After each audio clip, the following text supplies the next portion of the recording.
Менде көкей жакем жоқ, блатной ағам жоқ. Менде спортпен, бокспен айналсам онда деп. Вот содан кейін боксқа барғам.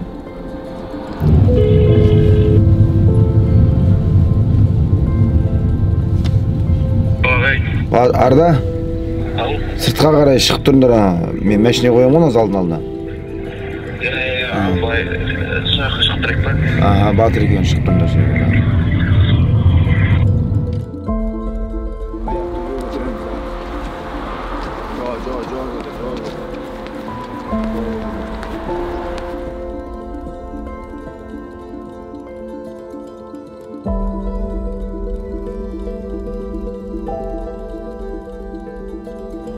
Өзімде бір сондай бір не болатын, 10 жастан ғой, балам ғой. Сол кезде жағы бір әдемі бір көлік айдағым келетін. Соны жаңа айтайын деп отқам, Андрей Нинер документальный фильм көреміз, жаңа Майк Тайсон туралы. Жаңа өзің айтпақшы, именно немнеге бокс деп отырсың ғой. Өйткені спорт не екенін білмейтінмін. Спорт деген вообще адамдар спортпен айналысады дегенді түсінбейтінмін мен. Кейін жайлап боксты қатысып, одан кейін Бекзат Саттарханов деген ағамыз шықты 2000 жылы Сидней олимпиадасы чемпион болған кезде. Кейін уже Бекзат ағамызға қарап, одан да уже енді ол Майк Тайсон жаңа шетелдік адам болса, Бекзат Саттарханов өзіміз қазақ болғаннан кейін ол ағамызға қарап, одан да үлкен мотивация алдық қой.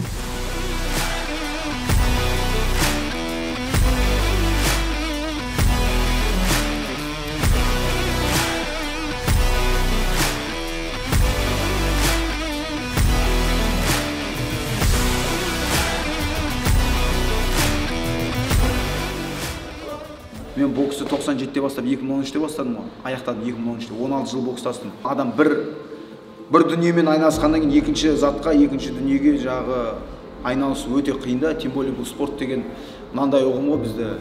Мен өзім сондай адам, андай впечатлительный дейма жағы қалай да өзі. Жүрегіме, ішкі дүниеме қатты қабылдаймын әр нәрсені.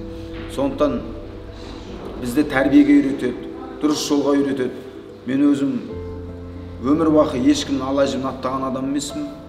Ешқашан біреудің затын ұрлаған адам емеспін, ұрлық жасаған адам емеспін.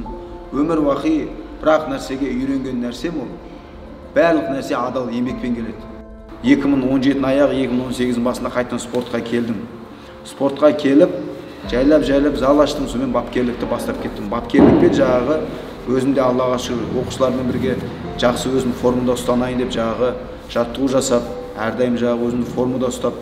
Мінекей Алла амандық берсе 5-ші жылға кетіп баратыр. Жастарға тәрбие беріп, тәлім беріп, сабақ үйретіп, жасы болсын, үлкені болсын, барлықтерін жақсартып, әйтеуір кішкентайы бар, үлкені бар, баталарын алып, мінекей қазір Мұхит ағай болып жүрік. Қазіргі, тем более қазіргі уақытта көп нәрсеге қол жетімді, балалардың бәрі басшылықта өмір сүреді. Айтады ғой, мықты уақыттар әлсіз адамдар тудырады дейді. Ал қиын уақыттар, қиын, сондай нашар уақыттар мықты адамдарды өмірге алып келеді дейді. Сондықтан қазір жағдайдың бәрі жасағанда, бірақ балаларымыз көбісі әлсіз. Солармен кішкене дұрыс түсіндіріп, дұрыс айту керексің. Су ал балам, су ал, аяма, су ал. Қазіргі таңда, қазіргі уақытта біріншіден балалармен жұмыс жасау керек. Лично менің уақытымда маған ағайым айтатын, бірақ именно психология тұрда маған айтпайтын. Адам ең бастысы ментально, психологически мықты болу керек. Баспен, психология тұрда, и жүрекпен мықты болу керек. И желаниясы болу керек, жұмыс жасайын деген. Кейбір бала психологиясы мықты болады да, жағы жүрегімен мықты болады, бірақ жалқау болады. Не суетись, қолын көтер. Түсініп ма мені? Қолын көтер, қолын жоғалтсын. Артың қол есте, қолың түсірме. Түсініп ма? Давай дұрыстап бокстасын. Мынандай боксмен жеңісімді алып қой, сен түсінбей ме? Біреу пақыр болады да жағы, еңбек етеді да, бірақ психологический плане жүрегі жоқ, қорқақтау, өзін контролировать етпейді мысалға. Осы үш нәрсе бірдей болса, еңбек ету, психология, жүрек, ол баланың құны болмайды дейді ғой.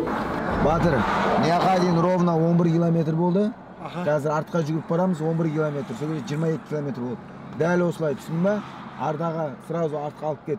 Осы темппен залға дейін, все, побежал давай. Анада сол жарысқа дайындалып жүрген кезде соны жүгіретін бе? 20 километр, 30 километр, кейін 40 километр. Бұрында бокстасып жүрген кезде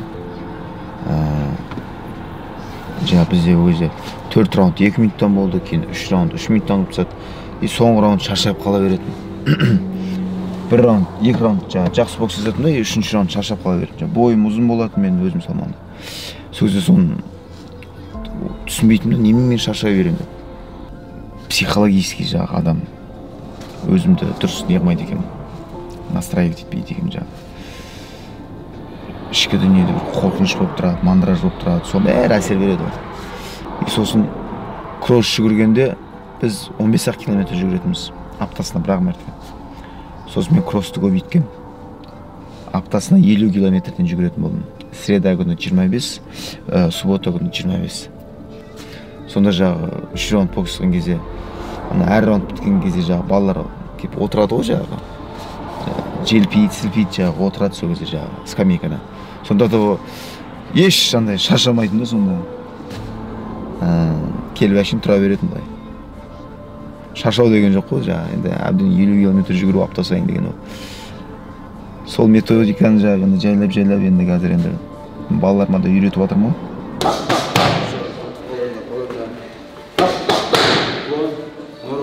Әр бапкердің арманы, мақсаты ол болашақ еліміздің батырын шығару, еліміздің туын көтеретін. Геннадий Головкин секілді жігіттерді дайындау, еліміздің туын көтеретін, бокс жұлдызы болу, әлем жұлдызы болу. Сондай жігіттерді дайындау ғой, олимпиада чемпионын, әлем чемпионын дайындау деген сияқты. Ол әр бапкердің арманы, мақсаты. Әр адам өз жұмысын, өз тірлігін бес саусағында істесе, береке болады. Мысалы, мен бапкерім ба, мен ештеңеге салаға кіріспеймін. Мен бапкерлік жұмысымды шемішке шаққандай білемін. Осы бапкерлік жұмысымды әр баламен жанымды беріп жұмыс жасап, сол баланы бір шығарғым келіп, сондай арман мақсатпен жаным қиналып, маңдайымнан терім, соңғы терім аққанша жұмыс жасасам, әр адам өз ісін, тірлігін солай, дәл солай жасаса, мен ойлаймын, елімізге үлесіміз қосқан сол. Біздің еліміз әлдеқайда жақсарады деп ойлаймын. Солай көтереміз ғой, қайта елімізден сұрай бермей, біз үлес қосу керекпіз. Анау жаман, мынау жаман, елін бермей жатыр, бүйтпей жатыр, анау жаман, президент жаман деген ол болмайды ол. Сондықтан біз көтеру керекпіз, біз беру керекпіз, еліміздің жарқырауы үшін үлесімізді қосу керекпіз. Түбі, Алла амандық берсе, еліміз мықты болады, күшті болады, еліміз жарқырайды. Не бір мықты жігіттер бар, не бір мықты азаматтар бар. Тек қана алға.